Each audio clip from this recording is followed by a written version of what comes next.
Selamat sore Pak Ahmad Yani, Bung Patra. Selamat sore, Assalamualaikum. Assalamualaikum. Waalaikumsalam. Terima Selamat sore. kasih. Saya mau tanya ke Pak Ahmad Yani dulu tadi, juru bicara Menko Luhut bilang ini jangan-jangan atau bahkan disebutkan secara tegas ada nama-nama purnawirawan yang dicatut. Betul itu dicatut atau memang mereka 817 yang ada dalam catatan itu benar-benar mendukung Pak Said Didu? Ya, yang pertama tentu ingin kita klarifikasi ya, bahwa baik tim kuasa hukum maupun Pak Said Didu tidak pernah dengan inisiatif sendiri atau minta dukungan kepada publik atau dukungan kepada masyarakat, termasuk juga dukungan kepada purnawirawan TNI dan Polri seperti itu. Dan itu semua didasarkan kerelaan inisiatif dari masing-masing itu, sehingga kami pun tidak tahu berapa jumlah yang sesungguhnya. Memang dari yang beredar itu kalau saya lihat sendiri memang jumlahnya 800. Apakah dalam 800 itu ada yang mengidentifikasikan namanya dicatut atau tidak catut, ya kita tidak tahu, kan bisa dikonfirmasi langsung kepada mereka-mereka yang memberikan dukungan itu. Jadi tidak pada tempatnya kalau mengkonfirmasinya kepada kita, itu kan sebagai relawan memberikan dukungan. Tapi adakah betul purnawirawan yang menyampaikan melalui pengacara maupun ke Pak Said Didu langsung beberapa purnawirawan yang menyampaikan dukungannya? Ada? Ya, saya kira bukan hanya purnawirawan, kalau yang menyampaikan baik kepada Said Didu maupun kepada kita tim lawyer juga itu tersebar, karena mungkin mereka merasa hal yang dihadapi oleh Pak Said Didu bagian dengan juga apa yang mereka akan rasakan seperti itu. Jadi ada empati yang timbul, tidak hanya purnawirawan, ada kawan-kawan lawyer juga sebagai lawyer yang bergerak juga di Makassar dan lain tempat sebagainya seperti itu. Dan itu adalah hak yang dijamin juga oleh konstitusi Undang-Undang Dasar kita untuk menyatakan sikap dan lain sebagainya, memberikan dukungan, memberikan kecaman, pujian dan lain sebagainya. Itu dalam wilayah negara demokrasi hal-hal yang biasa-biasa saja, yang sah-sah saja, tidak ada hal-hal yang begitu luar biasa seperti itu. Begitu juga kalau tak kalah kita lihat juga, tak kalah Pak Kiflan Zen yang dia diadili kan mendapat dukungan juga seperti itu. Itu hal yang lumrah lah, itu bukan hal-hal yang substansi. Dan kami dari baik Pak Said Didu maupun dari tim kuasa hukumnya tidak dalam konteks untuk memobilisasi itu. Karena ini bukan adalah langkah-langkah politis. Karena ini adalah tuduhannya, sangkaannya adalah koridornya hukum, tentu kami akan melawannya dengan pendekatan yang hukum dan konstitusional juga, tidak dalam rangka mobilisasi. Nah, kita tidak masuk dalam frame politik seperti itu.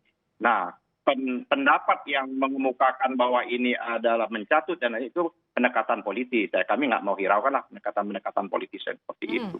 Saya ke Bung Patra. Bung Patra, Anda punya tanggapan 817 bagi kacamata awam sih, meskipun tadi Pak Ahmad Yani bilang ini sih kita mau fokus ke ranah hukum, tapi bagi kacamata awam wah besar sekali, banyak sekali 817 purnawirawan yang mendukung Said Didu.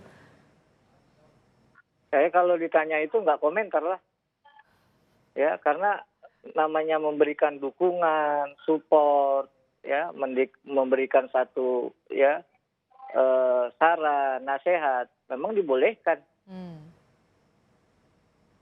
Dibolehkan, tapi berpengaruhkah secara yuridis? Artinya bisa jadi mempengaruhi psikologi penyidik dalam proses hukum, atau bahkan kalau memang masuk ke ranah pengadilan bisa mempengaruhi keyakinan hakim. Kita tahu putusan hakim juga dipengaruhi oleh keyakinannya.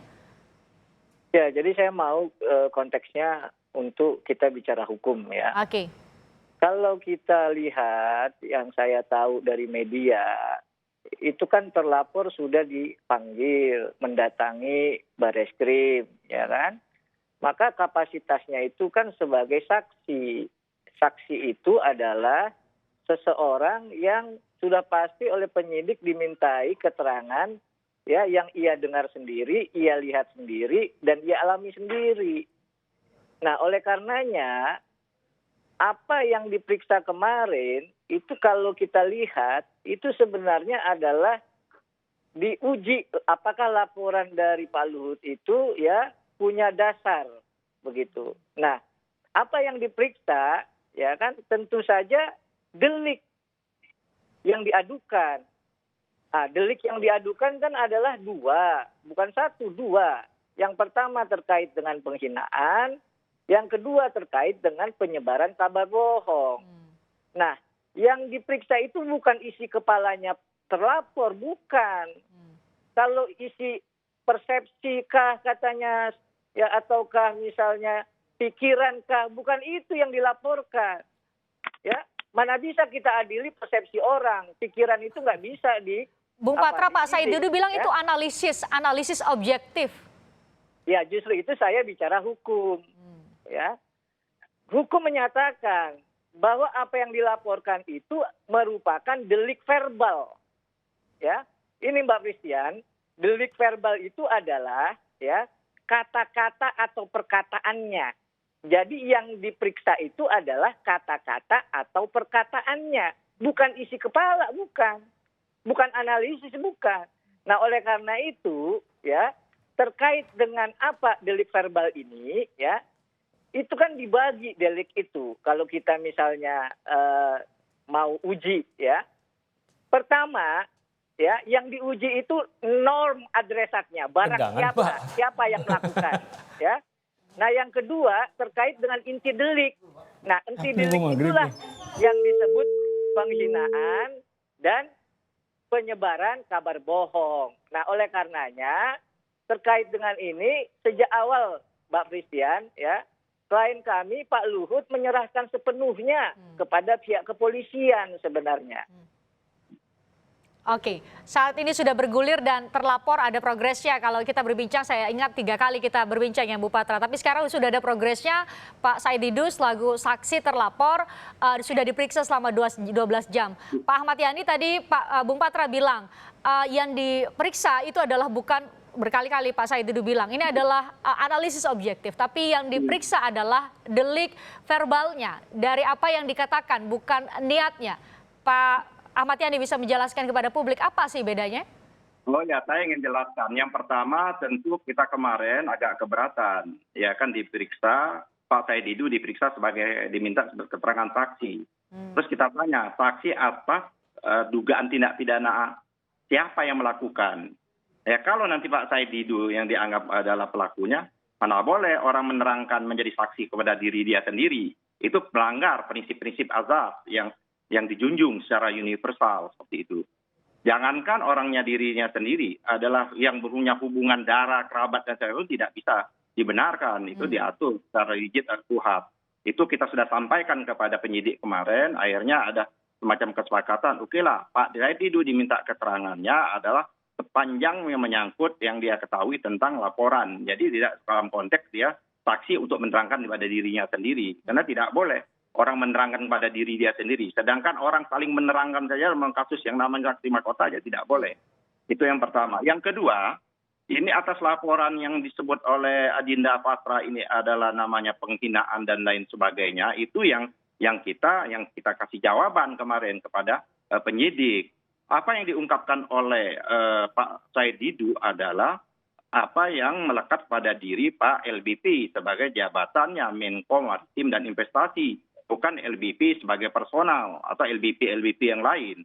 Dan oleh karenanya, setiap pejabat publik dimanapun, Saudara Patra kan lama juga di LBH dan lama sebagainya. Saya juga pernah di DPR, seperti itu. Setiap pejabat publik yang menjabat pejabat publik, maka unsur-unsur personalnya itu sudah diabsorb sedemikian rupa kepada pejabat publik. Dia sudah menjadi hilang nilai-nilai personalnya itu. Nah, apalagi apa yang dikemukakan oleh Pak Said Didu sesungguhnya, tidak dalam konteks menyerang harkat dan martabat dan kehormatannya Pak LBP dalam konteks dia sebagai personal. Tapi Pak Said Didu adalah melakukan analisis atau kritis terhadap pola-pola kebijakan yang dilakukannya. Kan membacanya harus adalah konteksnya, konteks secara kontekstual, secara keseluruhan. Seperti itu. Nah, itu yang harus